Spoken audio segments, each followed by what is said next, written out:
നിങ്ങൾ നിങ്ങളുടെ വീട്ടിൽ ഒരു കട്ടൻ ചായ കുടിച്ച് ചില്ലായിരിക്കുമ്പോഴായിരിക്കും പെട്ടെന്നൊരു കോള് വരുന്നത്, അതും മുംബൈ പോലീസിൽ നിന്ന്. चूतिया, तेरा आधार एक मनी लॉन्ड्रिंग केस से लिंक्ड है. तू तो गया, अब तू डिजिटल अरेस्ट में है. ഇത് കേട്ടാൽ നിങ്ങൾ പേടിക്കില്ലേ? സാധാരണക്കാർ പേടിക്കും. ഇന്ത്യയിൽ ലക്ഷക്കണക്കിന് രൂപയാണ് ഇതുപോലെ സ്കാമേഴ്സ് തട്ടിയെടുത്തത്.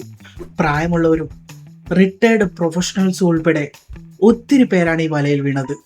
മുംബൈ പോലീസ് മാത്രമല്ല, FedEx customer care, cyber cell എന്നിങ്ങനെ പല പേരിൽ ഇതുപോലെ കോളുകൾ വരാറുണ്ട്. ഇവർ പറയും നിങ്ങളുടെ പേരിലുള്ള ഒരു പാർസലിൽ മയക്കുമരുന്ന്, വ്യാജ പാസ്പോർട്ട് അല്ലെങ്കിൽ നിയമവിരുദ്ധമായ രേഖകളുണ്ടെന്ന്. വീട്ടിൽ നിന്നും പുറത്തിറങ്ങാത്ത നിങ്ങൾ ഇത് കേട്ടാൽ ഞെട്ടും. പക്ഷെ അവർ നിങ്ങളെ കൺവിൻസ് ചെയ്യും. പിന്നീട് അവർ ഈ കോൾ ഫേക്ക് പോലീസിനോ ഫേക്ക് FBI-ക്കോ ഫേക്ക് ജഡ്ജിക്കോ ട്രാൻസ്ഫർ ചെയ്യും. ഗൾഫിൽ പോയ കപ്പിൾസിനെ പോലെ അവർ നിങ്ങളെ വീഡിയോ കോൾ ചെയ്യാൻ പറയും. പിന്നീട് നിങ്ങൾ കാണുന്നത് ഒരു രാജമൗലി മൂവിയിലെ സെറ്റിലെ പോലെ ഫേക്ക് പോലീസ് സ്റ്റേഷൻ, വ്യാജ യൂണിഫോമും വ്യാജ ID കാർഡും ഇട്ട ഒരാൾ, എന്നിട്ട് വ്യാജ FIR കാണിച്ച് നിങ്ങളെ വ്യാജ ഡിജിറ്റൽ അറസ്റ്റ് ചെയ്യും. എങ്ങനെയാണ് വെൽ എഡ്യൂക്കേറ്റഡ് ആയിട്ടുള്ള ആൾക്കാർ ഈ കെണിയിൽ പെടുന്നത് എന്ന് നിങ്ങൾക്കറിയാമോ? ഉത്തരം ലളിതമാണ്: ഫിയർ. ചിന്തിക്കാനോ മറ്റുള്ളവരോട് സംസാരിക്കാൻ പോലും അവർ സമയം തരില്ല. കോൾ കട്ട് ചെയ്താൽ പോലീസ് വീട്ടിലേക്ക് വരുമെന്ന് പറഞ്ഞ് നിങ്ങളുടെ ബ്രെയിനിനെ അവർ പാരലൈസ് ചെയ്യും.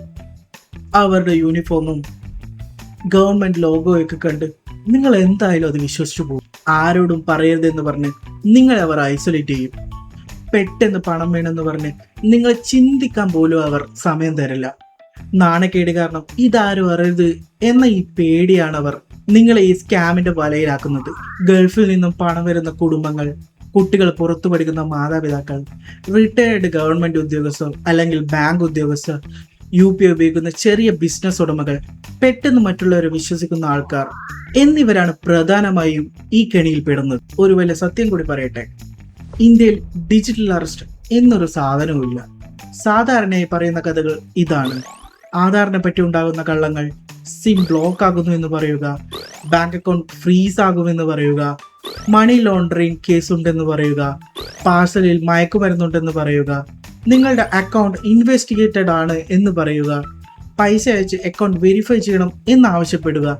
ഇതുപോലുള്ള കാര്യങ്ങൾ അവർ പറയുന്നുണ്ടെങ്കിൽ ഓർമ്മിച്ചോ, അത് സ്കാമറാണ്. അതുപോലെ ഈ കാര്യങ്ങളും ശ്രദ്ധിക്കുക. വാട്സാപ്പിൽ നിന്നും പോലീസ് വിളിക്കുക, ഫോൺ കട്ട് ചെയ്യരുതെന്ന് നിർബന്ധം പിടിക്കുക, ക്യാമറ എപ്പോഴും ഓൺ ആക്കി വെക്കാൻ പറയുക, പൈസ അക്കൗണ്ടിലേക്ക് ട്രാൻസ്ഫർ ചെയ്യണമെന്ന് പറയുക, OTP ചോദിക്കുക, സ്ക്രീൻ ഷെയർ ചെയ്യാൻ പറയുക, അല്ലെങ്കിൽ AnyDesk പോലുള്ള സ്ക്രീൻ ഷെയറിംഗ് ആപ്പുകൾ ഇൻസ്റ്റാൾ ചെയ്യാൻ പറയുക. ഇതൊക്കെയാണ് അവർ പറയുന്നുണ്ടെങ്കിൽ ഉറപ്പിച്ചോ, അത് സ്കാമറാണ്. അഥവാ ഇതുപോലുള്ള ഒരു കോൾ വരികയാണെങ്കിൽ ആദ്യം ആ കോൾ കട്ട് ചെയ്യുക. പാനിക് ആവാതിരിക്കുക. ഔദ്യോഗിക ഏജൻസിയിൽ വിളിച്ച് അന്വേഷിക്കുക.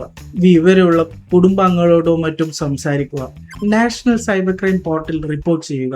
ഒരു കാര്യം ഓർമ്മിക്കുക, പോലീസിൽ നിങ്ങളെ അറസ്റ്റ് ചെയ്യാൻ പറ്റും, പക്ഷേ ഡിജിറ്റൽ അറസ്റ്റ് അല്ല. So be safe, stay alert, by.